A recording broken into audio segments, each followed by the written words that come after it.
जी भर के देखा नहीं है, जरा देर ठहरो ना, जरा देर ठहरो ना, जरा देर ठहरो ना, जरा देर ठहरो ना, तमन्ना यही है अभी हमने जी भर के देखा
Hey,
काले केस और होठ लाल लाल है। काले काले केस और होठ लाल लाल है। काले काले केस और होठ लाल है। काले काले केस और होठ लाल लाल है। काले काले केस और होठ लाल लाल है। जय केशे कली मन मानी ललिते रंग गावी। कैसे भरे मन मारी ललिते रंगवाला। भाग्य रंग आसमानी ललिते रंग गावी। ओ दुल्हा के रंग आसमानी ललिते रंगवाला। नैन कजरारे अधर अरुलारी। नैन कजरारे अधर अरुलारी।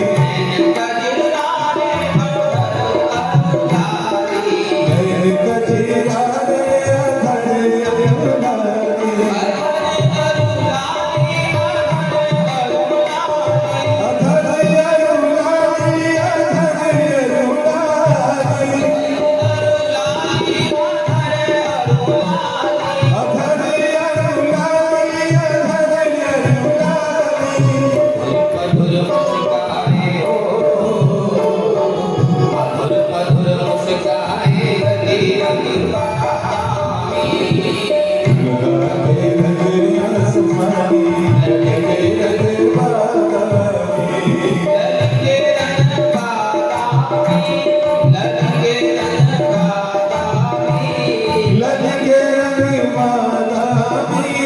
ललिते रंग गावी।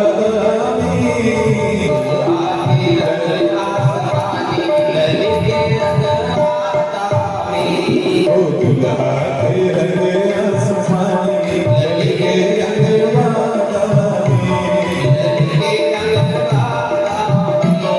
ललिते रंग बोले सियावर रामचंद्र भगवान की नमः। पार्वती पतये हर हर हर महादेव। महाराज बड़ा स्वयंवर हुआ है, रात्रि में बैठ जाइएगा। रात्रि में मंत्रणा हुई कि क्यों ना हमारी 3 कन्याएं और हैं और दशरथ जी महाराज के 3 पुत्र और हैं। बोले जय श्री कृष्ण, जोर से बोले जय श्री कृष्ण। बैठ जाइएगा, सभी लोग बैठ जाइए, क्योंकि हम कथा को फिर से चला सके। थक जाएंगे तो बता देना। कृष्ण जन्म 12 बजे ही होता है। हैं? कृष्ण जन्म 12 बजे। ये भी सही कहा। तो महाराज चलिए, रात्रि में मंत्रणा हुई और मंत्रणा में यह कहा कि हमारी 3 कन्याएं हैं और दशरथ जी महाराज के 3 राजकुमार और हैं। क्यों ना बहती गंगा में स्नान कर लिया जाए। उस ध्वज की 2 पुत्रियां मांडवी और श्रुतकीर्ति। दशरथ जनक जी की 2 पुत्रियां, एक धर्मपुत्री माता सीता और दूसरी औरस पुत्री उर्मिला। तो पत्रिका पहुंची अयोध्या और अयोध्या में जैसे ही दशरथ जी ने देखा, ओ दशरथ जी तो आज महाराज दुल्हा बने श्री राम जी आज मिथिला नगर में। दशरथ जी महाराज ने जैसे ही पत्रिका देखी तो बारात लेकर के आए हैं। जनवासा हुआ और विधिवत मंत्रोच्चार के साथ माता जानकी जी का विवाह भगवान श्री रामचंद्र जी के साथ संपन्न हुआ और भरत जी का विवाह मांडवी माता के साथ संपन्न हुआ। शत्रुघ्न जी का विवाह श्रुतकीर्ति जी के साथ संपन्न हुआ और लक्ष्मण जी का विवाह उर्मिला जी के साथ, माता उर्मिला जी के साथ संपन्न हुआ। मर्यादा है महाराज, रामचरितमानस का तो शब्द शब्द में मर्यादा है और नाम भी रामचरितमानस। रामचरित्र मानस, अरे मानवो राम जी के चरित्र का अनुसरण करो। रामचरितमानस विवाह संपन्न हुआ, खूब दान दिया गया।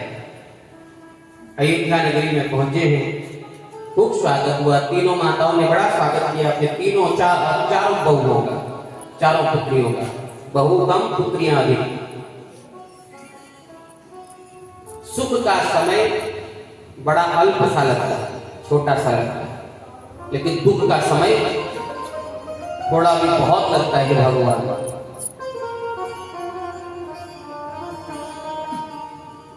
बहुत ज्यादा। अब महाराज विघ्नेश्वरी देवी ने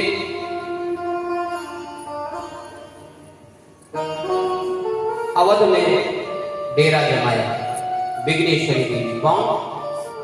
मंथरा। मंथरा के रूप में विघ्नेश्वरी आई, पदार्पण किया है। मंथरा नाम देखो, मंथरा, मन को जो बदल दे, ऐसा मत दे जो मन को, मंथरा। दशरथ जी महाराज राम जी का राज्याभिषेक चाहते थे समय से हो जाए। पत्नी सभी से पूछा, सभी पत्नियों से, सबने सहमति दी। कैकेयी जी तो इतनी प्रसन्न थी पूछो मत कि मेरे राम का राज्याभिषेक होगा। कौशल्या के आदि तो है, मुहूर्त निकाला गया। दोनों भाई उस समय अपने नैनिहाल में थे, भरत जी और शत्रुघ्न जी, कि जितनी जल्दी हो जाए, अच्छे काम जितने जल्दी हो जाए कर डालना चाहिए। बुरे काम करना चाह रहे हो तो 10 बार सोचना, मैं देता हूं 1000 बार सोचना कि इसका परिणाम क्या होगा। और अच्छा काम, परिणाम की चिंता ही मत करना, कर डालना। अच्छे काम करके, किसी को दान देने का समय आ रहा है, आप स्नान करने गए गोमती में, मन के इसको कुछ दे दें, फिर मन कुछ और कहता है, मन बदले उससे पहले दे डाला, फिर जो होगा देखी जाएगी। महाराज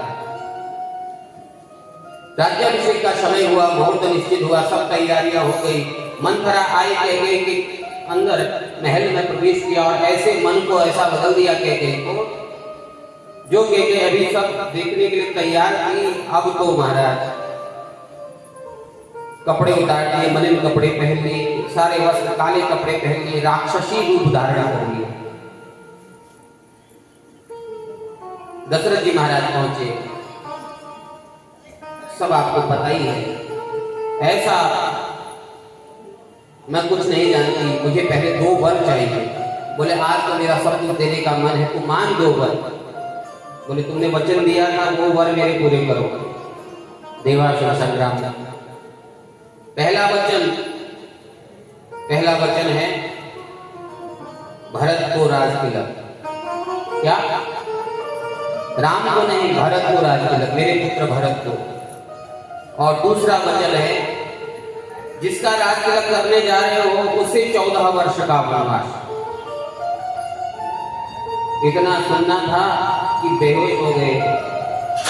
पल पल उठते हैं फिर बेहोश हो जाते हैं, उठते हैं फिर, अरे क्या हाथ जोड़ती हूँ, हाथ जोड़ता हूँ, पांव पड़ता हूँ तेरे, पांव छूने नाक रगड़ने लग गए राजा दशरथ। वचनों में इतने बन गए कि अगर वचन नहीं दिया होता तो ना जाने क्या कर डालते, लेकिन वचन दिया, रघुकुल वीर सदा चले आए। महाराज राम जी को पता लगा कि पिताजी का स्थिति गंभीर है, पत्नी में फंस गए हैं, वचनों में बंध गए हैं, तो बिना जाने, अरे माता ये क्या बात कह दिया, तुरंत गए महल में, तुरंत अपने राजसी वस्त्र त्यागे, वत्कल वस्त्र धारण करे और फिर जाकर के उनके पीछे पीछे उनकी धर्मपत्नी और स्वयं लक्ष्मण जी ने भी वही वस्त्र उतार दिए। बीच में बड़ी चर्चाएं होगी। पिताजी को प्रणाम की आज्ञा दीजिए महाराज, आप अगर मेरे से पहले कहते ये बात तो देर कर दिया आपने, लेकिन फिर भी अपने पिता के वचनों का मान सम्मान का ख्याल रखने के लिए, वो मान ना घटना पाए, जो रघुकुल की मर्यादा है वो ना धूमिल होने पाए, तो वत्कल वस्त्र पहने, जटा धारण किया। उसके बाद माता को प्रणाम, पिता को प्रणाम और सुमंत को साथ लेकर के अयोध्या का त्याग कर दिया।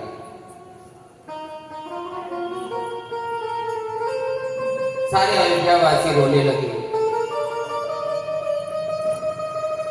महाराज रोए भी क्यों नहीं, जिनमें ही सब कुछ दिखते हैं, जब वही प्राण चले जाएं तो अश्रु तो प्रवाहित हो ही जाते हैं। कौशल्या को यहाँ पर बड़ा सुंदर उपदेश दिया है सुमित्रा ने लक्ष्मण जी को, और लक्ष्मण जी ने उर्मिला जी भी जाने के लिए तैयार हुए तो लक्ष्मण ने कहा नहीं, घर में रुको, मेरे पीछे माता कौशल्या का ध्यान, बड़ी माँ का ध्यान कौन रखेगा, अपनी माँ का नहीं। माता के पुत्र भी जा रहे हैं, पुत्र तो भैया राम भी जा रहे हैं, भाभी जी भी जा रहे हैं, तो मेरी माँ का, बड़ी माँ का ध्यान कौन रखेगा। और सुनो, एक आंसू भी नहीं आने चाहिए। बोले आंसू तो छोड़िए, मैं जब तक आप लौट के नहीं आती पलके तक नहीं सकता हूँ। तो रोज दिए जला के, अखंड दिए, वो 14 वर्ष में जितने दिन होते हैं उतने दिए जला के थे उर्मिला, अखंड हो। सुमित्रा जी ने बड़ा उपदेश दिया राम जी से, उनकी चरणों की सेवा करना, जब तक सो ना जाए तब तक सोना नहीं, तेरा भाई जब तक सो ना जाए, तेरी भाभी जब तक सो ना जाए, चरणों की सेवा, आन बान की परवाह ना करना, सेवा करना। अयोध्या वासी हो रहे हैं, जरा देर ठहरो राम, तमन्ना यही है, अभी हमने जी भर के देखा नहीं है।